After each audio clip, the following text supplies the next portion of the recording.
Perkenalkan, nama saya Kapela Saputi dengan NIM 21026040 dari Program Studi Informasi Perpustakaan dan Kearsipan Universitas Negeri Padang.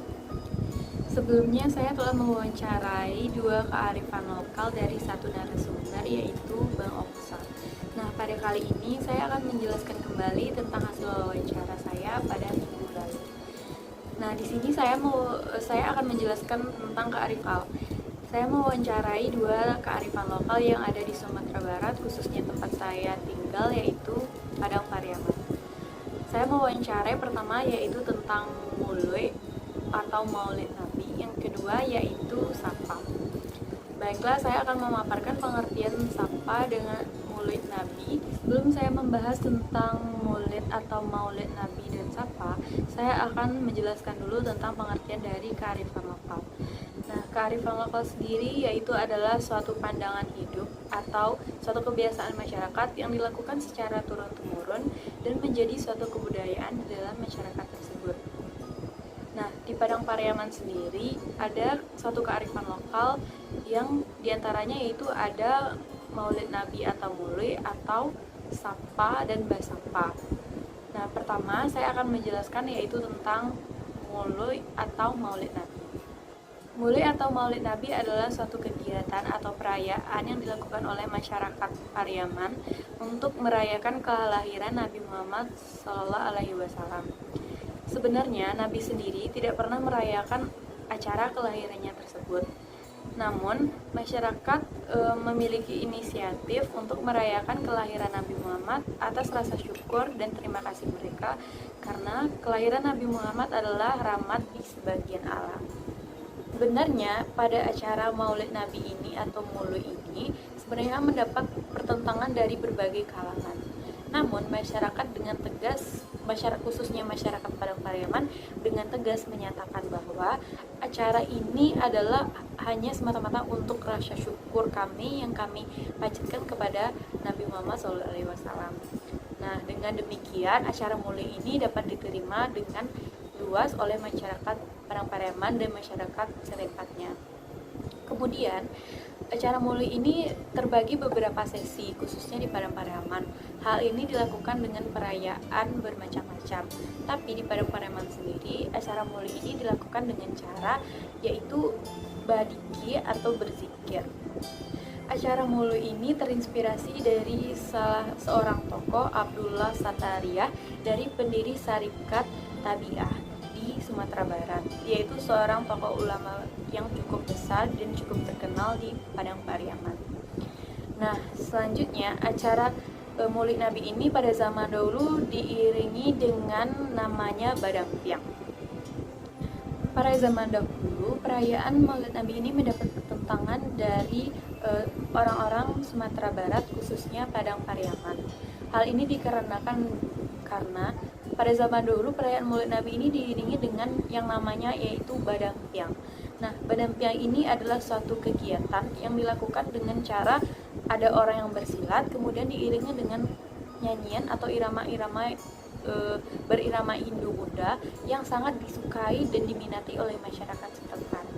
Nah, ada salah satu tokoh ulama besar yang sangat berpengaruh di Sumatera Barat, khususnya Padang Pariaman ini, melawan Badampiang tersebut dengan cara memasukkan kegiatan zikir di dalamnya, yaitu rivalnya dari Badampiang. Hal ini dilakukan agar masyarakat menghilangkan kebiasaannya untuk Badampiang, pernyanyian Hindu-Buddha ini. Nah, Syarif Burhanuddin ini merubah lirik dari Badampiang tersebut, lirik Hindu-Buddha tersebut, menjadi nyanyi-nyanyian atau nyanyian memuji Allah, Nabi, serta puji-pujian terhadap Nabi Muhammad SAW. Nah, tapi dikemas dengan irama Badampiang tersebut agar masyarakat tetap menerima lagu Badampiang tersebut. Akhirnya pada zaman sekarang Badampiang tersebut berubah menjadi zikir atau zikir. Perayaan Maulid Nabi ini, badikir ini dilakukan dari malam hingga besok paginya.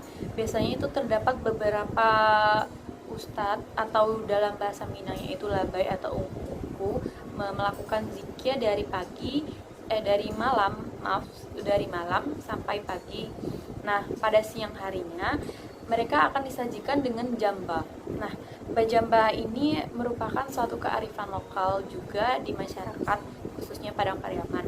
Jamba ini adalah suatu makanan yang disusun di dalam tudung, disusun di atas piring secara bertingkat-tingkat, kemudian ditutup dengan tudung dalam bahasa Minang.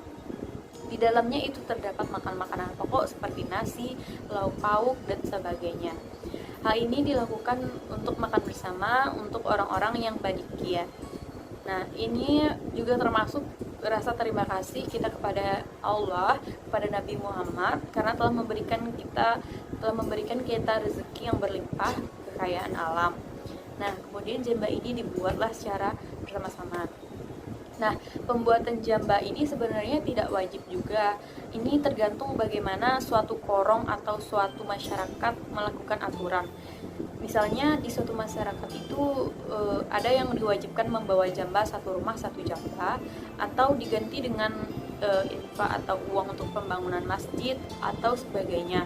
Hal ini tidak baku atau tidak terpaku saja pada jamba, tapi juga dilakukan sesuai dengan aturan-aturan pada masyarakat tersebut.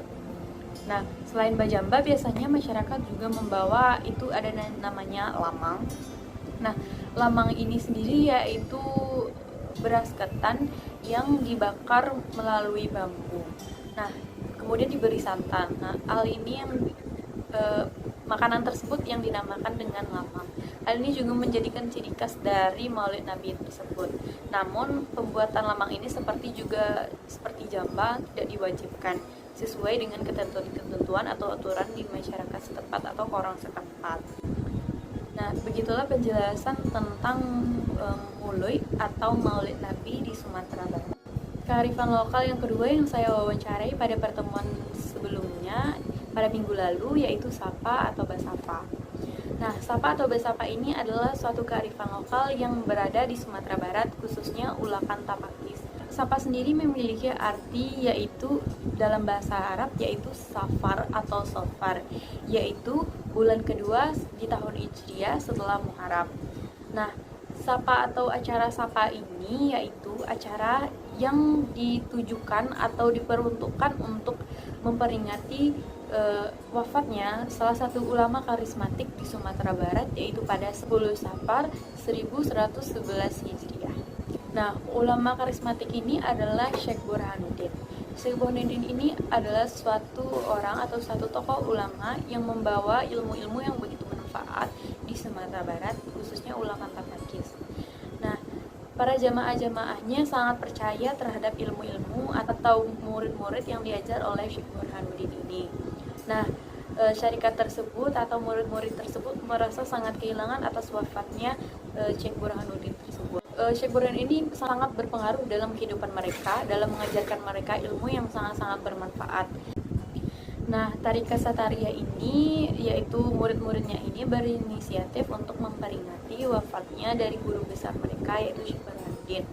Nah, peringatan dari meninggalnya guru besar mereka Syekh Burhanuddin ini diperingati pada tanggal 10 Syafar setiap tahunnya pada hari Rabu. Nah, walaupun tidak terjadi 10 Syafar itu hari Rabu, misalnya terjadi pada hari Jumat. Nah, mereka sepakat pada hari Minggu depannya pada saat pas di hari Rabu mereka melakukan sapa ini. Nah, kegiatan sapa sendiri itu terbagi menjadi dua, ada sapa kete, sapa kecil, dan sapa gadang, yaitu sapa besar.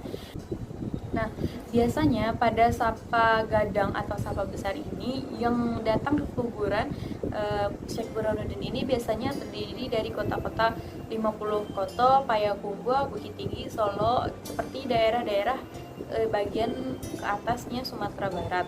Nah, adapun dari Riau, Jambi, dan sebagainya. Nah, biasanya mereka datang ke kuburan Syekh Burhanuddin untuk mendoakan beliau, untuk meminta kepada beliau dengan seizin Allah tentunya. Nah, selanjutnya itu ada sapa kete. Sapa kete ini biasanya didatangi oleh masyarakat-masyarakat setempat, biasanya itu masyarakat-masyarakat dekat. Nah, biasanya juga masyarakat-masyarakat jauh juga kembali datang. Itu alasannya mengapa sapa kecil atau sapa kete ini lebih ramai yang datang daripada Sapa Gadang. Begitulah ada penjelasan saya tentang Sapa ini. Selain itu, di Sapa ini juga memiliki ciri banyaknya orang yang berjualan. Karena keramaian ini terjadi, makanya sebagian orang memanfaatkannya untuk berjualan. Nah, biasanya orang-orang yang datang ke Sapa ini datang menggunakan kendaraan pribadi, kendaraan pariwisata, dan sebagainya. Bahkan biasanya orang-orang yang jauh datang seperti Payakumbuh, Riau, Jambi, Damasraya, biasanya mereka itu akan menginap dulu. Nah, di belakang kuburan Syekh Burhanuddin ini ada juga penginapan biasanya yang disediakan oleh masyarakat setempat.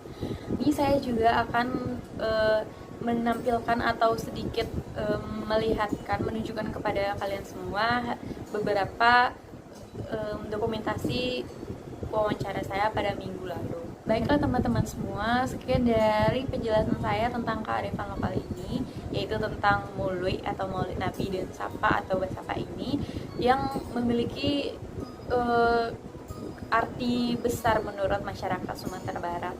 Nah, pada akhir video kali ini saya juga mengucapkan maaf atas kekurangan dan kesalahan saya untuk penyampaian tentang kearifan lokal ini, khususnya kepada masyarakat, tentunya masyarakat Sumatera Barat, khususnya Padang Pariaman ini. Apabila saya salah atau penyampaian saya tidak tepat, saya mengucapkan maaf sebesar-besarnya apabila terjadi kesalahan atau kekeliruan atas penyampaian saya.